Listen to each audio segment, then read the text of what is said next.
ഈ ഒരു വാർത്ത അറിഞ്ഞപ്പോഴേ ഇത് റിയൽ ആവല്ലേ, ഫേക്ക് ആവണമെന്ന് ഞാൻ ആഗ്രഹിച്ചിട്ടുണ്ട്. കാര്യം പുള്ളി പേഴ്സണലി അറിയത്തില്ല. എങ്കിൽ പോലും പുള്ളിയുടെ വീഡിയോസ് പലതും ട്രോളായിട്ടായിരിക്കും കണ്ടിട്ടുണ്ടാവുക. പക്ഷേ പുള്ളി മരണപ്പെട്ടു എന്ന് കേട്ടപ്പോഴത്തേനും ഭയങ്കരമായിട്ടൊരു എന്തോ ഒരു സുഹൃത്തിനെ പോലെ അല്ലെ പരിചയമുള്ള ആൾക്ക് ഒരു അപകടം പറ്റിയ പോലെ തോന്നിയത്. ഒരുപാട് ദുഃഖമുണ്ട് സത്യം പറഞ്ഞു കഴിഞ്ഞാൽ.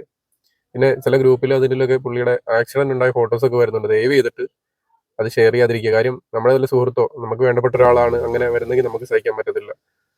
അപ്പോൾ ഞാൻ പറഞ്ഞല്ലോ, ജീവിച്ചിരുന്ന സമയത്ത് ഒരുപാട് പേര്, ഞാൻ ഉൾപ്പെടെയുള്ളവർ വേണമെങ്കിൽ പറയാം, നമ്മൾ ഒരു ട്രോൾ മെറ്റീരിയൽ ആയിട്ട് പുള്ളിയെ കണ്ടിട്ടുണ്ടാവാം. അങ്ങനത്തെ കമന്റുകളൊക്കെ ഒരുപാട് കണ്ടിട്ടുണ്ട്. പക്ഷേ മരിച്ചു കഴിഞ്ഞുള്ള ആ ഒരു അദ്ദേഹത്തിന്റെ പോസ്റ്റുകളിലുള്ള അടിയിലൊക്കെ പോയി നോക്കുമ്പോൾ ഫുള്ള് എല്ലാവരും പുള്ളി സപ്പോർട്ട് ചെയ്തുകൊണ്ടും ഒക്കെ കമന്റ് ഇട്ടേക്കുന്നത്. അതുള്ള പുള്ളി കഴിഞ്ഞ ദിവസം മരിക്കുന്നതിന് ഒരു ദിവസം മുമ്പ് ഒരു വീഡിയോ ഇൻസ്റ്റയിൽ പോസ്റ്റ് ചെയ്തിട്ടുണ്ടായിരുന്നു. പോസ്റ്റിൽ പുള്ളി അടിയിൽ ഒരു ടൈറ്റിലും കൊടുത്തിട്ടുണ്ട്. നിങ്ങൾക്ക് കണ്ടാൽ മനസ്സിലാവും. പറയാനുള്ളവരെല്ലാം പുള്ളി പറഞ്ഞോളാനാണ് പറയുന്നത്. പക്ഷേ അതിനുശേഷം ആളുകൾ മരിച്ചു കഴിഞ്ഞപ്പോഴും ഫുള്ള് നന്മയാണ് പറയുന്നത്. പക്ഷെ അത് കാണാൻ അദ്ദേഹം ഇല്ല. അവസാനം കേസിലും കാര്യങ്ങളൊക്കെ വന്നായിരുന്നു. അത് പുള്ളി പലയിടത്തും അത് സത്യാവസ്ഥ പറയണമെന്നൊക്കെ പറയുന്നതായിട്ട് എനിക്ക് അറിയാൻ സാധിച്ചു. പക്ഷെ അതും പുള്ളിക്ക് പ്രൂവ് ചെയ്യാനോ പറയാനോ ഒന്നും പറ്റിയില്ല. അതിനു മുമ്പ് ആള് പോയി. സമയത്ത് അദ്ദേഹത്തിന് നിത്യശാന്തിക്ക് വേണ്ടി പ്രാർത്ഥിക്കുന്നു.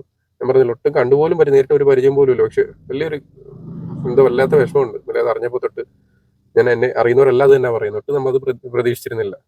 അതായത് ആ ജീവനോടെ ഉണ്ട് എന്ന് അങ്ങനെ കാണുമ്പോഴാണ് നമുക്കൊരു സന്തോഷം. പക്ഷേ ഈ ഒരു അവസരത്തിൽ വലിയ ദുഃഖമുണ്ട്.